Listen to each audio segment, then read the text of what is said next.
Guys, ఈ వీడియోని ఒంటరిగా చూడకపోవడమే మంచిది. బాగా ధైర్యం ఉన్న వాళ్ళు మాత్రమే చూడండి.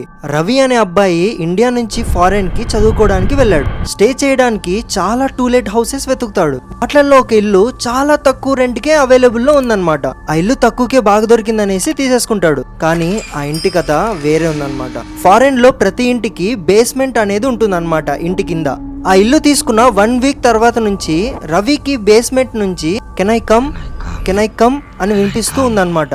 అంటే నేను రానా అని రవి భయంతో బేస్మెంట్ కి వెళ్ళి చూస్తాడు. బట్ అక్కడేమో ఏముండదు. ఒకసారి 2 సార్లు అయితే ఓకే, ప్రతిరోజు ఇలా వేస్తుంటే ఖచ్చితంగా భయం వేస్తుంది కదా. అందుకే రవి బేస్మెంట్ లో ఒక సీసీటీవీ కెమెరా ఫిక్స్ చేస్తాడు. ఆ రోజు రాత్రి సీసీటీవీ కెమెరాలో ఏం రికార్డ్ అయిందో నేను మీకు ఇప్పుడు చూపిస్తాను, కొంచెం జాగ్రత్త.